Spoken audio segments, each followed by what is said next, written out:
আমাকে পরিপূর্ণভাবে আমাকে করা, সেই জন্য আমি আল্লাহর কাছে প্রার্থী এবং এই অপেক্ষায় আমি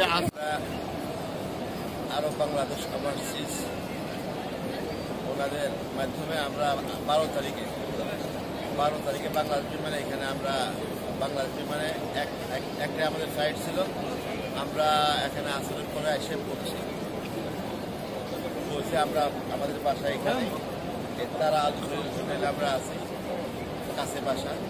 আলহামদুলিল্লাহ সব কিছু ভালোই চলছে, কোনো অসুবিধা আমাদের হয়নি। দর্শক, আমি যদি দেখাতে চাই বর্তমানে হজ মৌসুমে হাজিদের পদচারণা মক্কা মুখরিত।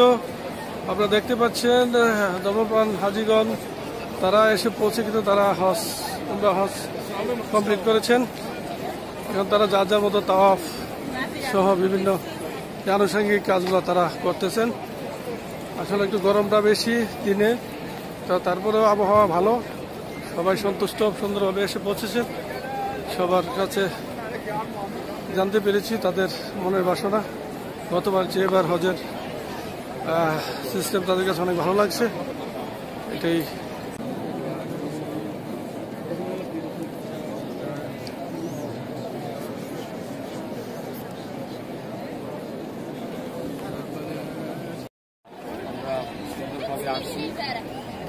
আমরা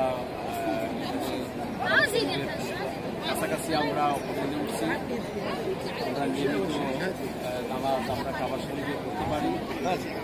এখানে যে ব্যবস্থা বাথরুম নামাজের, এটা আলহামদুলিল্লাহ অনেক এখানে আমাদের সমস্যা হচ্ছে না, আমরা আলহামদুলিল্লাহ ভালো আছি। আগে যা দেখছি, আগে যাইছি সেই তুলনায় অনেক বন্ধ, জায়গায় জায়গায় বন্ধ করে রাখছে গেট, কাজের উচিলা দিয়া। এই হলো সমস্যা, আর নাহলে কোনো সমস্যা না। আগের থেকে খাওয়া খাদ্য এখন ভালো, আগের থেকে বাসার মান ভালো। আগে যে বাসা ছিল 10 বছর আগে, অনেক পরিবর্তন হয়েছে। আপনি কতবার হজ করলেন? আমি এর পর্যন্ত 26 বার আছি। সবার উদ্দেশ্যে কিছু বলার আছে কিনা আপনার? প্রবাসীদের উদ্দেশ্যে কিছু বলার আছে নি আপনার? যে হাজিগণ আসতেছে তাদের উদ্দেশ্যে কিছু বলার আছে? কি বলবো, ভালোই হইতেছে ইনশাল্লাহ। আমিও হাজি লই আই, হাজিকে হজ করাই।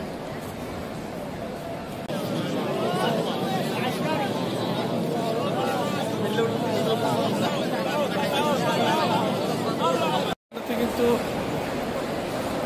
জমজম পানির জন্য পানির পিপাসায় কিন্তু আমাদের হাজারা দৌড়াতেন, যে দৌড়ানোর জায়গাটা কিন্তু গ্রিন লাইট দেওয়া, এই গ্রিন লাইটের মধ্যে কিন্তু হাজিগণ এসে এখানে দৌড়াইতে হয়, দৌড়াচ্ছেন দেখতে পাচ্ছেন এই গ্রিন লাইটের মধ্যে, এই গ্রিন লাইটের মধ্যে তারা দৌড়াচ্ছেন। থেকে সবাই চিন্তা করতে চাই, সবাই দৌড়িয়ে আসতেছেন। দৌড়ানোর পুরুষদের জন্য এবং মহিলাদের জন্য বাধ্যতামূলক হয়।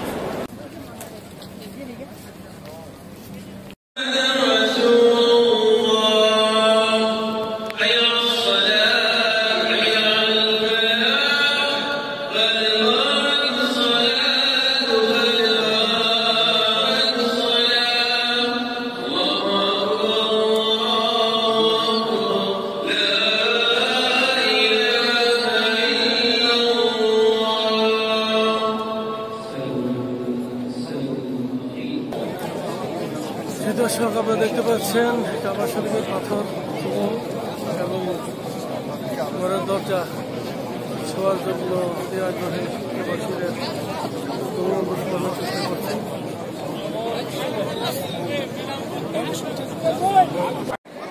জি প্রিয় দর্শক, আপনারা দেখতে পাচ্ছেন আলহামদুলিল্লাহ 2024 সালে হজ পালনের উদ্দেশ্যে যে সকল হাজিগণ এসেছেন তারা কিন্তু উমরা করার জন্য ব্যস্ত আছেন, মক্কা তাওয়াফ নিয়ে ব্যস্ত আছেন। আমি মক্কা হারাম শরীফে আছি। আমি আসলে হাজিদের বিষয়ে আপনাদের সাথে সরাসরি যুক্ত হবো। হাজিরা কেমন আছে এবং তাদের বাসস্থান এবং চিকিৎসা ব্যবস্থা কেমন আছে, কেমন সব কিছু নিয়ে আপনাদের সাথে আমি হাজির হচ্ছি। আমার সঙ্গেই থাকুন।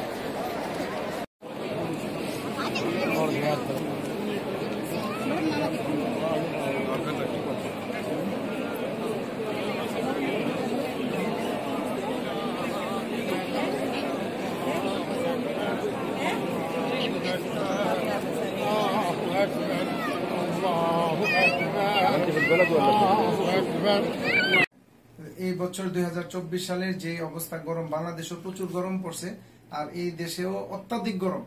আমি আরটিভির মাধ্যমে দেশবাসী এবং সকল হাজিদের কাছে একটা পরামর্শমূলক কথা বলবো যে যারা এই বছর হজে আসবেন মিনিমাম একটা সানগ্লাস আর ছাতা অবশ্যই সবাই একটা একটা করে ছাতা সাথে রাখবেন, না হয় আপনাদের শারীরিক অনেক সমস্যা হতে পারে।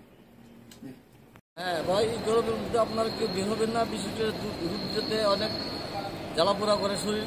বাংলাদেশের মতো এরকম না, মালয়েশিয়ার তাপমাত্রা অনেক বেশি। এই জন্য আমরা যারা বাংলাদেশি হাজি আছি তারা মেহরবানি ক্রিয়া অত্যন্ত রুদ্রে আমরা বের হবো না, দুপুর রুদ্রে বের হবো না। আমরা পারলে ফজরের নামাজটা জামাতে পড়বো আর আসরের পরে আমরা এখানে আসবো, আমাদের এখানে এসে আমরা আমাদের কার্যক্রম করব। এটা আমাদের জন্য খুব জরুরি, কারণ আমাদের মূল হজ এখনো বহুত দেরি আছে, বেশ কয়েকদিন দেরি আছে। এই পর্যন্ত আমাদের সুস্থ থাকতে হবে, আল্লাহ যেন আমাদের সুস্থ রাখে। এই জন্য সবার কাছে আমার আবেদন যে আপনারা সবাই নিজের স্বাস্থ্যের প্রতি লক্ষ্য রাখবেন এবং আপনারা হজটা করার জন্য ধৈর্য সহকারে বাসায় অবস্থান করেন। বাসায় অবস্থান করে আপনারা এখান থেকে হজ করে তারপরে 40 দিন পার করে পরে আপনারা বাংলাদেশ চলে যাবেন। বাংলাদেশের বীর মুক্তিযোদ্ধা, আমি বিভিন্ন রোগে আক্রান্ত। ডাক্তার সাহেবের কাছে বাংলাদেশে যোগাযোগ করার পর ডাক্তার সাহেব বিভিন্ন রিপোর্ট দেখে আমাকে নিষেধ দিচ্ছে যে আপনি হসপিটাল যাই না, আপনি পারবেন না। আমি বলছি আপনি আমাকে প্রেসক্রিপশন করে দেন। অবশ্যই আমি নিহত বলছি, আমি আল্লাহ জিয়ারত উদ্দেশ্যে যাবো, হজের উদ্দেশ্যে যাবো। শেষ পর্যন্ত ডাক্তার সাহেবের কাছে প্রেসক্রিপশন নিয়ে অনেক 17-18 প্রকারের ঔষধগুলি দিয়ে ব্যাগ ভর্তি করে আমি সৌদির উদ্দেশ্যে রওনা দিয়েছি। 11 তারিখ টিকা, 11 তারিখ দুপুর 2টায়। ইনশাল্লাহ বিমানে কোনো রকমের অসুবিধা হয় নাই। ইনশাল্লাহ 7 ঘন্টা অতিক্রম করার পর বাংলাদেশে 7 ঘন্টা অতিক্রম করার পর আমরা জেদ্দা বিমানবন্দরে পড়ছি। এখান থেকে আমাদেরকে খুব ভালোভাবে সেবা দিয়ে জেদ্দা থেকে মক্কা পৌঁছাইছে এবং বিশেষ করে আমরা হেরাম শরীফের কাছাকাছি আছি ইনশাল্লাহ। এবং যে হোটেলে আছি হোটেলের সেবা ভালো এবং আমাদেরকে খাবার দাবারও ভালো দিচ্ছে, টাইম টু টাইম, কোনো প্রবলেম হয়নি ইনশাল্লাহ। আমি আসছি আমাদের উদ্দেশ্যে। আমি মারাত্মকভাবে অসুস্থ, তারপরে তো আল্লাহর কাছে প্রার্থনা করেছি আমি যেহেতু আসছি, আল্লাহ যেহেতু আমাকে আনছে, আমি আল্লাহর হেরাম শরীফের পাশেই আছি, আল্লাহর ঘরের পাশেই আছি। আল্লাহ যাতে সামনে হজটা আমাকে একটু স্বাস্থ্য ভালো রেখে আল্লাহ হজটা যাতে পরিপূর্ণভাবে আমাকে